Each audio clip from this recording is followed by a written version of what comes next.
Hello there and good afternoon, ladies and gentlemen. This is Al24 News, streaming live from the capital Algiers, and coming up next in our news program. The UN Secretary General Antonio Guterres visited Bucha, Irpin and Borodyanka.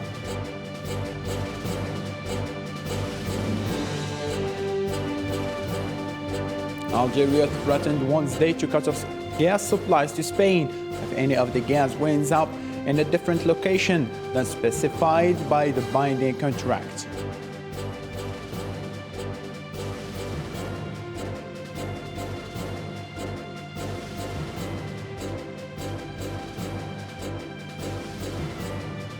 Around 300 farmers gathered outside Colombia's main train station to demand the resignation of President Gotabay amid a severe economic crisis.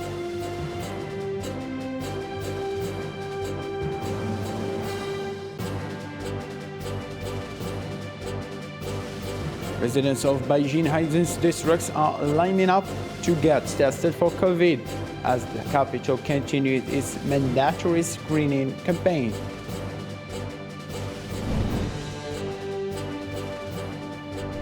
Hello again, those were today's headlines. We kick off our news with the tour of the UN Secretary General Antonio Guterres in some Ukrainian cities, such as Bucha and Irpin. He arrived in Borodyanka, the outskirts of Ukrainian capital Kiev, where the Ukrainians accuses the Russians of having committed abuses during the occupation of the region in March. Guterres is expected to meet the Ukrainian President Volodymyr Zelensky on Thursday. Earlier this week, UN Secretary General had already met Russian Foreign Minister Sergei Lavrov and President Vladimir Putin. When we see this horrendous sight, it makes me feel how important it is, a thorough investigation and accountability. I am glad that the International Criminal Court is seized of this situation, that the prosecutor's office was already here. Earlier in the special coverage, we have asked Mr. Marco from Italy about the UN Secretary visit, and this is what he says. I think that the international community needs a role by the United Nations, and that's the exact objective of this visit. The problem is that the United Nations is in a very difficult situation because, as we know, Russia has a seat among the permanent members of the Security Council, and so it's very difficult to have a United Nations action in this. I think that there's another problem here. The problem is that to have a dialogue, we need another pole which wants to dialogue, and this must be Vladimir Putin. In the current situation, Russian president doesn't want to talk because he still needs to consolidate his targets on the field, which is right now securing the Donbas and then securing a corridor, a ground corridor between the Donbas and the Crimea. This is the least that President Vladimir Putin wants to come back to the table. So I think that we have to reduce our expectation for a new negotiation. The commander of the 36th Brigade of the Ukrainian Naval Forces, Sergei Volensky, says the situation at the Azovstal factory, the center of heavy fighting in Mariupol, is really difficult. He adds that the brigade now has more than 600 wounded who are in a dire need of medical aid. Volensky himself is stuck in the Azovstal plant, among other fighters from Ukrainian Navy and the far-right Azov Battalion. В нашей группировке есть In our group, there are more than 600 injured with different levels of severity. They badly need medical help here. There are no good conditions, no medicine, no personnel who could help them. We have wounded civilians. We help them as much as we can. We also have civilians here with us. There are hundreds of them here, dozens of children, many disabled people, elderly people. The situation is very difficult. There are big problems with water and food, different supplies, supply of troops, military supplies and weapons. Russian President Vladimir Putin warns against outside intervention in Ukraine conflict, promising it will be met with a swift and withering response. If someone intends to interfere from the outside in what is happening and to create unacceptable threats for the strategic nature, they must know that our response will be quick and with lightning.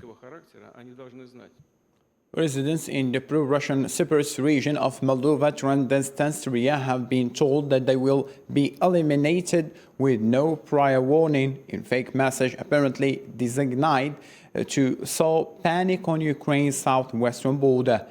This comes after a series of explosions occurred Tuesday at a radio tower in the region, to which Ukraine responded immediately, accusing Moscow of trying to drag Moldova's breakaway region into its war on Kiev.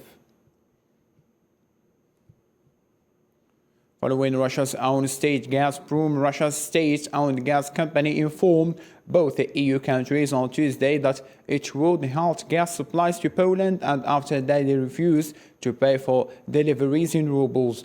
European leaders on Wednesday called Russia's announcement a blackmail and praised EU solidarity as neighboring countries step in. Nabi Khazini has more to clarify it.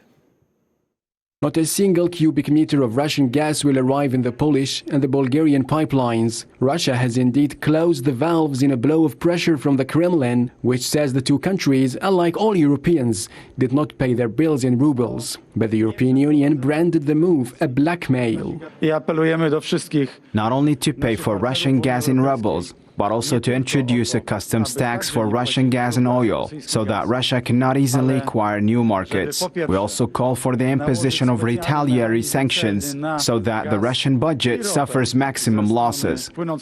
For Poland, that's not a big deal. The contract with Gazprom will expire at the end of the year anyway. And for Warsaw, the Russian decision to cut gas supplies had been anticipated. Polish gas stocks are thus 3/4 full, and the country is constructing 2 other gas pipelines in order to be better connected to Europe. Meanwhile, the European Union has assured that solidarity will work between neighbors.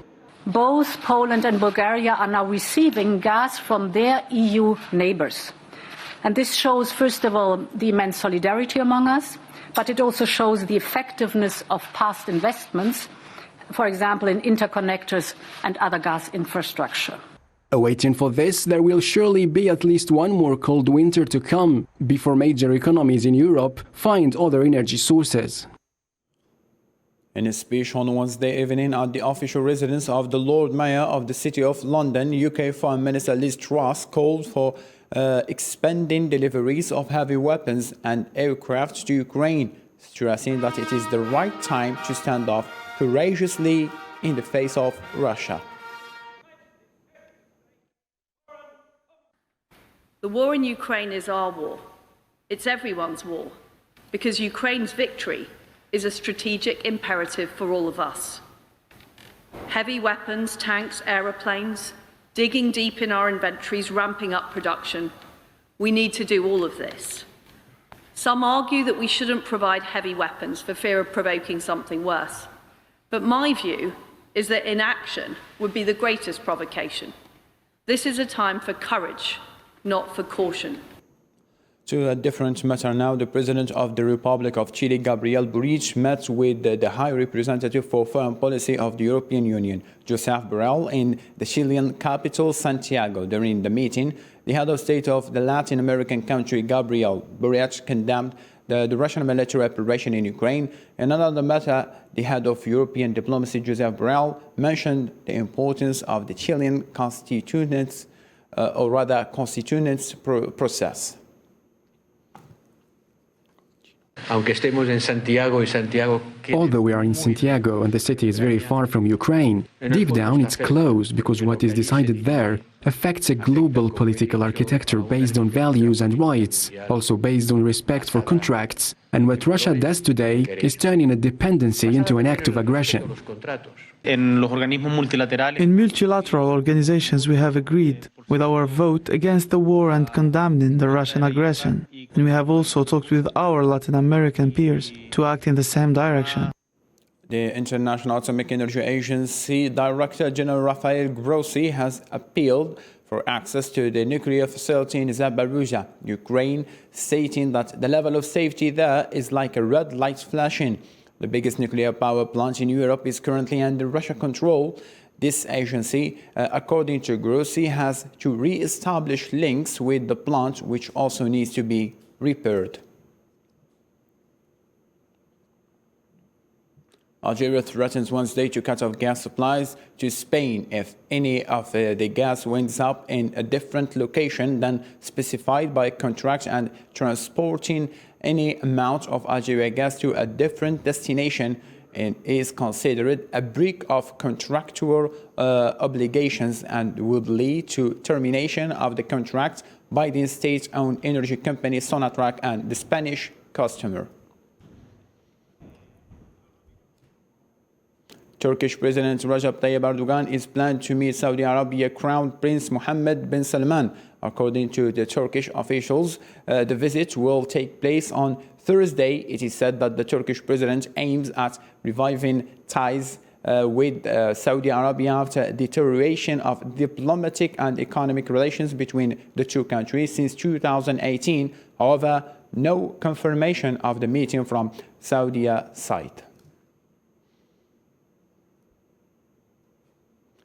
Around 300 farmers gathered outside Colombia's main train station to demand the resignation of President Gotabaya amid a severe economic crisis that has caused a shortage of fuel, food and medicine. Sri Lanka announced on April 12 that it opened talks with International Monetary Fund for a bailout.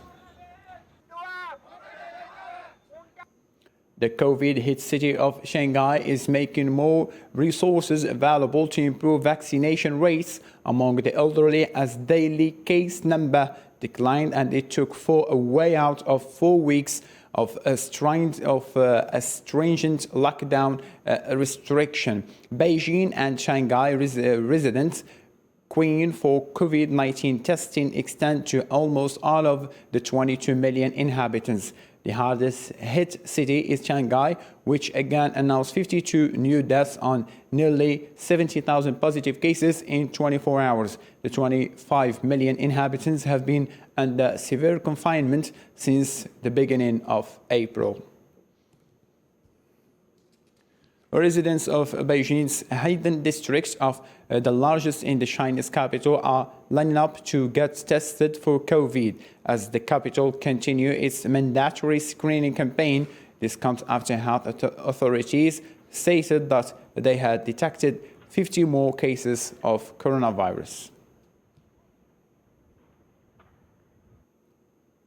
Iranian President Ibrahim Raisi called on Wednesday for cooperation of independent power with China to confront unilateralism in the world. During a meeting with the Chinese Minister of Defense visiting Tehran, Mr. Raisi said that the priority for his country is the successful implementation of the 25th Year Comprehensive Cooperation Plan signed between Tehran and Beijing at the end of March 2021, which he said is a complete roadmap with political, strategic and economic clauses for 25 years of cooperation between the two countries. U.S.-China initiative program launched by the former administration and ended up by the Biden administration in February 2022 due to being ineffective and racially and politically motivated, as many Chinese university professors and academies have been subjected to harsh, baseless accusations. The China initiative has been criticized as being ineffective, racially biased, and disproportionate. Is a program designed to counter Chinese espionage in American businesses and research by eliminating perceived spies and halting the transfer of information and technology to China. The program was launched by the United States Department of Justice, the FBI, and other United States federal agencies in November 2018. Some of the cases under the initiative were based on false evidence by the FBI. Recent statistics show that 88% of all people charged under the initiative were of Chinese heritage. However, the DOJ has insisted they are investigating suspicious conduct and not based on race. Zhou Chao, a Chinese student from New York, says that the pressure on Asian living in the U.S. is at the rise and the environment is becoming more hostile. There's this huge rise of anti-Asian violence and discrimination, many smaller incidents as well. And I do think that these trials are originated from these similar social political factors. Espionage in the tech and science industries between the U.S. and China is not a new phenomenon. There were many famous cases range from indictment against whole companies like Huawei alleged stealing tech from T-Mobile to individuals like an Apple engineer who was stopped by the FBI before flying back to China after alleged stealing secret info. The China initiative's end was announced on 23rd of February 2022, citing perceptions of unfair treatment of Chinese Americans and residents of Chinese origin. A retired Colombian army general, along with many of other former army officials, admitted responsibility on Wednesday for the execution of hundreds of civilians who were portrayed as guerrillas killed in action, while the victims' relatives hope that the justice will be served by the court. 11 former members of the Colombian army testified in front of Colombia's Special Jurisdiction for Peace on Tuesday, confessing their involvement in the executions of thousands of people by the country's military forces. I accept all charges of international crimes. It is my commitment to the truth and fundamentally to the victims.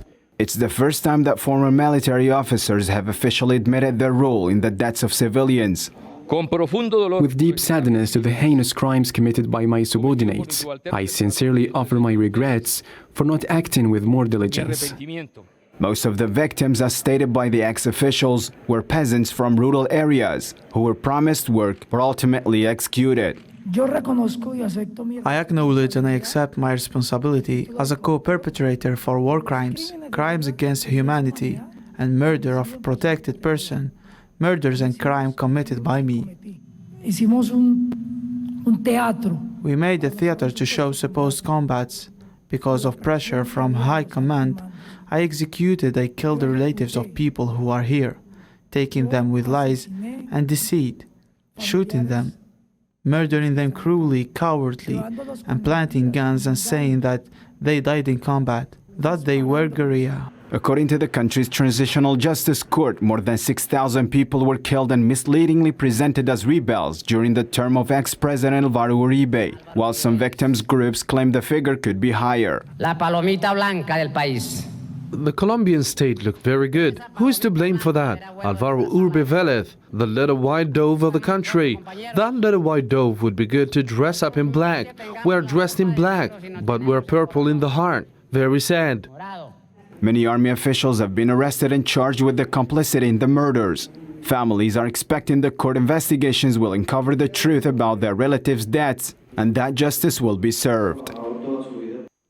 Sharif, Pakistan's Prime Minister, named Baliwal Bhutto Zardari, the son of the deceased former Prime Minister Banzari Bhutto, as Foreign Minister on Wednesday, giving his coalition ally a key role in mending strained ties with the US and other Western countries. Bhutto Zardari, the 33-year-old leader of the Pakistan's People Party, will go to Saudi Arabia with Sharif on Thursday to promote trade and investment in an effort to address the country's widening current account deficit. Laylat al-Qadr in the holy month of Ramadan has seen a very spiritual atmosphere as over 25,000 people gathered in front of the Golden Dome of the Rock This comes after a week of clashes between Zionist forces and Palestinian civilians in an east-plan of Al-Aqsa. Many Palestinians have been thrilled that 250,000 people gathered late Wednesday in Al-Aqsa Mosque in Al-Quds to attend prayers and a spiritual night to mark Laylat al-Qadr as the holy month of Ramadan reaches its 26th day. Faithful worshippers gathered in the mosque, one of Islam's holiest sites, close to the golden top dome of the Rock, a Muslim monument. Laylat al-Qadr, or Night of Power, is celebrated on the 27th night of Ramadan fasting month, which according to Islam, the anniversary of the day on which some of the most significant verses in the Quran were revealed to the Prophet Muhammad. Worshippers gathered amid heightened tensions between Zionist forces and Palestinians following a string of deadly attacks inside Al-Aqsa Mosque, which has been invaded by the forces. As many arrest raids took place in the West Bank, clashes between Palestinians and the occupation police forces at Palestine's most sensitive holy site, and rocket fire from the Hamas-ruled Gaza Strip for the first time in months. The mosque has space for up to 300,000 worshippers, as this last prayer is considered an insistent image of the Palestinian resistance and its tight relationship with the Islamic holy site of the country. Nonetheless, the severe struggle that Muslims in Al-Aqsa and all around Palestine live. The Central African Republic on Wednesday became the first African country to make Bitcoin an official currency. A statement from the Central African Republic presidency said that lawmakers voted unanimously to adopt the cryptocurrency as legal tender. However, Western central banks are particularly concerned about the possible use of this currency to circumvent the sanctions imposed on Russia. Hami Mazibuku moved back to Soweto 6 years ago, where he noticed the lack of Ibaris in the township in 2019, and therefore launched the Soweto Book Cafe to provide a space where he could advance literacy and provide the community with access to books and information, which is the basic human right. The details in this report by Sufyan Kantouri.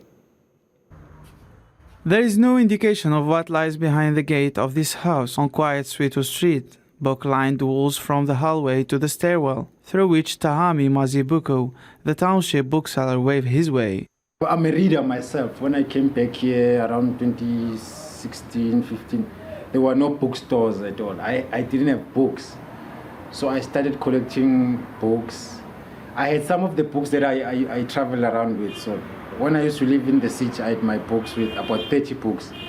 So I had an idea to start a business and also for a bookshop and a slash library for the community. This is his childhood home. At the time, he did not own a single book. Now at 36, he is the head of this bookstore library that he created upstairs. He launched the business 4 years ago with around 30 books from his personal collection. Hundreds of donations followed. The stakes hold bestsellers like Everything Falls Apart by Nigerian writer Chinua Achebe and national treasures such as Mhudi by Sol Plaatje, the first English-language novel by a black South African. Out of school, he had left the township to settle in a then-white suburb of Johannesburg. He lived in a house full of books with the members of his artistic family. It was there that he developed an insatiable appetite for reading, dragging his books to the reggae club he was a regular at. He gradually began a personal collection, which he brought with him when he returned to settle in the township on the outskirts of Johannesburg. One of the reasons I started this place to advance literacy, and to provide the community with access to books and information, which is their basic human rights. So your Anele school kids come to the place, and readers who don't have access to books, your old aunties are like, oh, you have books, can I borrow one? I'm like, okay, auntie, is fine.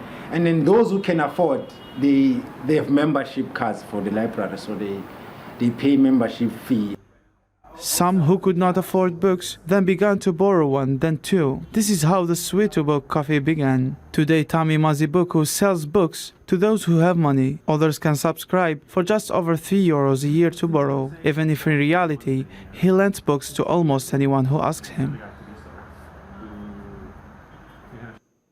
And finally, in our news, Liverpool is in the Champions League final almost for the third time in 5 seasons after defeating Villarreal 2-0 in the first leg of the semi-final at Anfield on Wednesday. Purvis deflected Jordan Henderson's cross into his own net before Sadio Mane added a second to end of Villarreal manager Unai Emery's defensive game plan. The Reds are still on track to win the Champions League, Premier League, FA Cup and League Cup for the first time in the club history. Liverpool seasons will end up on May 28th in Paris, bearing a major shock when the teams meet again in southern Spain in 6 days. The full work is to do. There's nothing happened yet. That's how it is. For me, it's the best example. You play a game and it's 2-0 at half-time. You have to be completely on alert. You have to be 100% in the right mood. You have to play the second half like you play the first half. There's nothing to defend. If you do that, you get immediately all the advantages you might have had before away. We know we go there and will be a tricky atmosphere for us. Obviously different to tonight. I really enjoyed team performances. For me, is the best thing, because at the end we put our level. We want to put the level high as possible, and we deliver today for sure. We can say Liverpool in the final, waiting Manchester City or Real Madrid. To this end, ladies and gentlemen, thank you so much for being with us. Take care of yourself and have a blessed evening.